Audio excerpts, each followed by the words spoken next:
Bonjour Richard, bonjour Corinne. Bonjour. Et bonjour tout le monde. Et une nouvelle fois ravi de vous retrouver. Alors, un petit constat au départ. Comme d'habitude, je vais discuter un petit peu parce que donner le ressenti des tribunes et puis un petit peu les miennes. Alors, retour sur une belle victoire, 68-50 face à Nice, ce qui vous met sur le podium à la 3e place pour l'instant, et avec le même bilan que la saison dernière à la même époque, 5 victoires, 2 défaites. Alors le public s'est retiré ravi, émerveillé du gymnase, pas par le suspense, ni l'indécision, parce qu'il n'y en a pas eu en fait, mais par le spectacle, je devrais dire les spectacles. Parce que c'était un petit peu le Black Friday du basket, 2 spectacles pour le prix d'un sur la première mi-temps. Je m'explique. Une entame d'anthologie, rien acheté, seulement admirer la performance XXL présentée par le groupe. Jeu alerte, adresse, combat défensif et dans les conquêtes de balles, les rebonds, les intersections. Une féerie du basket digne de l'idée on Ice. 30-16, mais avec 75% de réussite, on savait très bien que ça ne pouvait pas durer toute une rencontre, ça aurait été de l'exception. Et les 10 minutes suivantes, le décor est identique, les actrices aussi, mais l'intensité et la réussite offensive se désagrègent et un combat défensif s'engage et persiste surtout. La beauté d'une lutte défensive s'installe bien et les choix stratégiques aussi. Mais ça donne un carton avec un tableau d'affichage qui devient un petit peu muet. Fini les relances, 7-8, 15 points marqués par les 2 formations, le jour et la nuit, entre les 2 productions. Alors, comment expliques-tu cela ? Comment il peut y avoir sur cette première mi-temps autant d'écart entre les 10 minutes séparées, ces deux petites minutes séparent les 2 minutes que vous avez pendant... Tout simplement, enfin moi je mets là-dessus, je veux dire, premièrement, toute la semaine on avait très bien préparé Nice, qui a une façon de jouer un peu particulière. Donc je trouve que les filles sont rentrées dans le match d'une façon exemplaire. On rajoute du coup la réussite au tir quand tu dis qu'on shoot à 75% sur le premier quart-temps. Il est évident que c'est exceptionnel. Maintenant, pour revenir par rapport à tout ça, après il y a un coup de moins bien parce que je pense que physiquement on descend un petit peu d'intensité. Il y a le fait que Nice se remet dans le match parce que c'est une très belle équipe quand même. Notamment sur son 5 majeur, 5, 6, 7 joueuses qu'il a. C'est des joueuses qui ont toutes joué en Ligue 2 depuis très longtemps et récupéré une étrangère nouvelle. Donc, elles ont aussi de la qualité. Donc, à un moment donné, on ne peut pas être tout le temps là-haut avec une équipe et être un rouleau compresseur 20 minutes sur une première mi-temps. Maintenant, il faut reconnaître que notre premier quart-temps est tout à fait exceptionnel. Et ça correspond, on est peut-être au-dessus de ce qu'on est de notre niveau réel. Donc, ce qui fait qu'on marque 30 points, c'est ça, sur le premier carton. Ce qui ferait 120 à la fin du match, qui est impossible. Donc, partant de là, il faut quand même relativiser. Maintenant, notre deuxième carton, l'opposé le premier, c'est aussi le problème que l'on a depuis un moment où on est dans l'inconstance. Ça veut dire on va du très très très haut, où on peut aller à un moment donné très très très bas, où on rate des choses simples. On a quand même eu une adresse à l'intérieur de la raquette sur le match entier qui est faible, puisqu'on est à 13 sur 40, je crois, dans la raquette. Ce qui fait que, on est après, heureusement qu'on s'appuie sur une très bonne défense, parce que l'adresse chez nous est quand même assez fluctuante. Voilà. Sur cette première mi-temps. Ce que j'ai apprécié, c'est quand même la beauté de ces 10 premières minutes, parce que c'était un basket, j'ai rarement vu, je veux dire... Oui, pour moi, c'est notre meilleur carton depuis le début d'année. Mais la beauté défensive aussi, des 10 minutes suivantes, c'est-à-dire, alors le spectacle est moins attrayant, je veux dire, pour le public moins averti, qui restait sur cette... Mais c'était défensivement, c'était quelque chose d'intéressant. De toute façon, moi, ma philosophie, c'est d'abord la défense. Ça, c'est la première chose. Pour ça va dans ton sens. Tout à fait. Moi, j'ai rien à dire par rapport à ça. On gagne les matchs d'abord par rapport à la défense. On met en place des choses qu'on essaye d'appliquer sur le terrain. sur ce match-là, quand on laisse Nice à 50 points, alors que normalement elles en mettent plus de 70, ça veut dire qu'on a fait le job. Maintenant, les filles répondent à ce que je demande, plus ou moins bien, hein, mais d'abord c'est d'abord défendre. Donc, partant de là, il faut qu'on ait une cohérence par rapport à ça, et elles ont très bien répondu sur ce match-là. Deuxième mi-temps, vous reprenez votre emprise offensive, vous êtes dans vos standards, même quelquefois un petit peu au-dessus par rapport à la valeur de l'adversaire, vous restez intraitable défensivement, et vous êtes devant aux rebonds, aux interceptions, aux passes décisives, dans tous les secteurs de jeu. Donc l'évaluation, bien entendu, avec, même nombre de possessions qu'en première mi-temps, donc il y a un équilibre, il y a une stabilité sur le match qui doit être satisfaire. Ah oui, tout à fait. Moi, je trouve que on a fait un match. Déjà, on a fait un match très cohérent du début à la fin. Même si on dit, c'est vrai que notre premier carton, 30 points.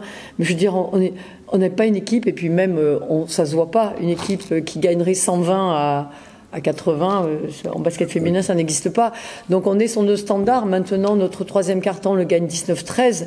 Qui correspond, à mon avis, à ce qu'on peut être capable de faire. On a plus 6 sur ce carton-là. Si on le ramène sur 4 cartons, ça fait 6 et 6, 12, 12 et 12, 24. On peut gagner de 24 points. Sur chaque carton, on fait ça. Donc, non, moi, satisfaite surtout sur notre axe 1-5. Oui. Qui, pour moi, est la base d'une équipe de haut niveau. Avec des stats assez impressionnantes de Mariana, qui prend 24 rebonds sur ce match-là. Je crois que c'est peut-être un record en Ligue 2. Je ne sais pas, je n'ai pas regardé, et qui met en plus 23 points. Je crois qu'elle a 39 dévals. Avec Rebecca qui fait un match encore dans ce que j'attends d'elle sur 40 minutes. Donc voilà, quand dans notre équipe, on a un axe 1-5 qui est fort, qui est dominant par rapport à l'adversaire, ça laisse la possibilité après de pianoter tout ce qu'il y a autour, et on a des joueuses qui rentrent vraiment bien dans notre collectif. Et pour moi, offensivement, ce qui fait la différence, c'est quand on arrive à avoir des passes décisives au-delà de l'adversaire, et ça, pour moi, c'est essentiel. Et puis, tu me diras si je me trompe, l'impression qui reste, c'est que Nice est une équipe qui préfère jouer en 15 secondes pour finir sur des individuels, la force des individualités qui sont dans les duels.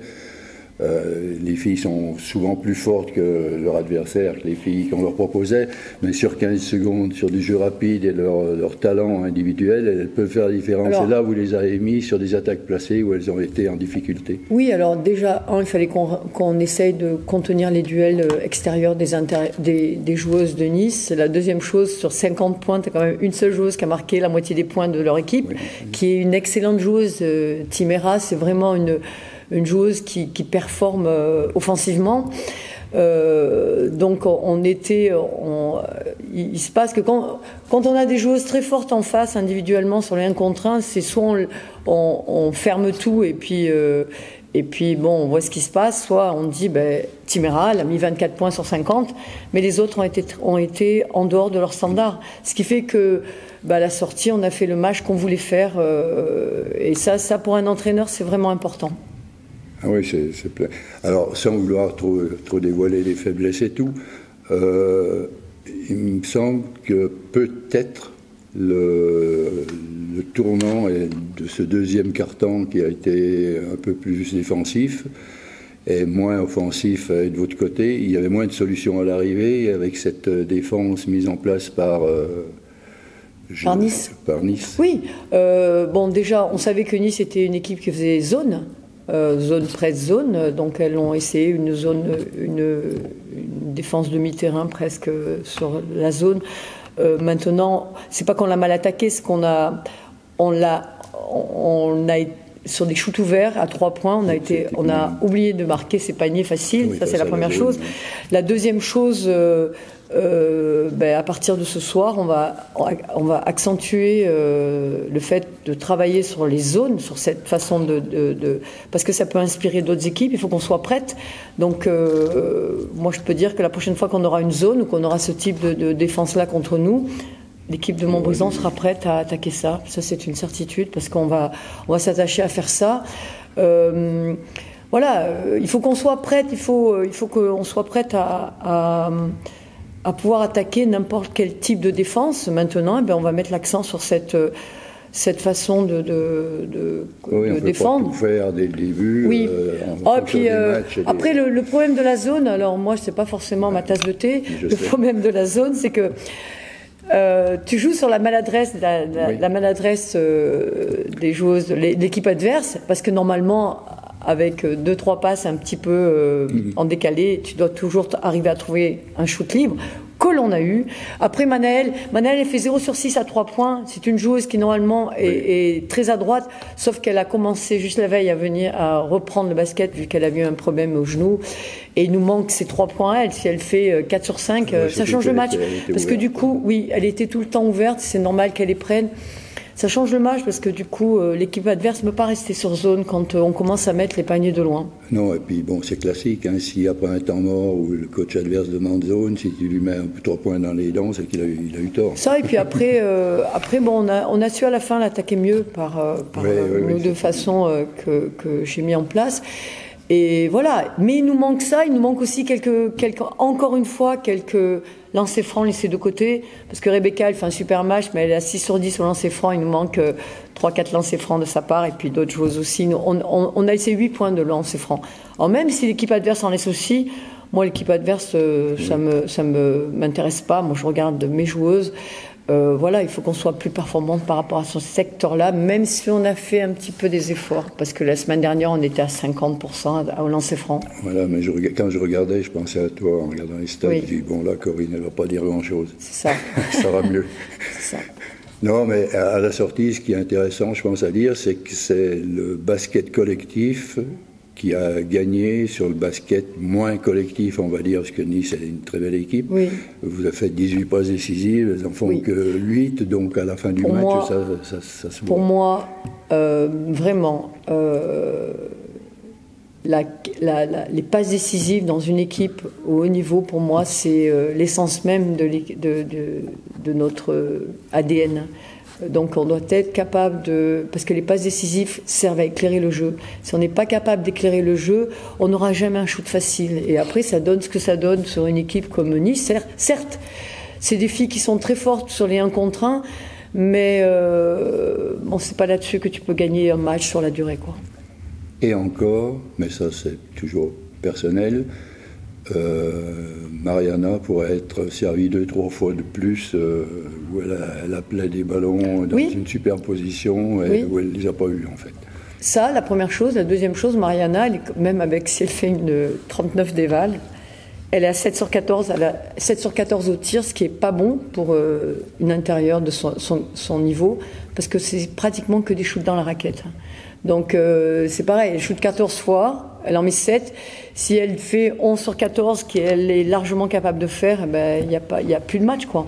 Voilà, donc il faut, il faut trouver un juste équilibre, il faut voir quelles sont nos forces. Et nos forces, c'est quand on arrive justement à éclairer le jeu, à donner ces ballons à l'intérieur sur des shoots faciles, on doit les marquer.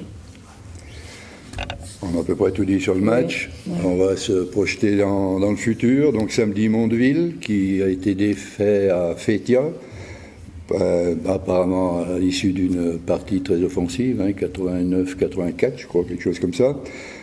Gros potentiel, j'ai regardé, 6 filles au-dessus de 10 points pour Mondeville.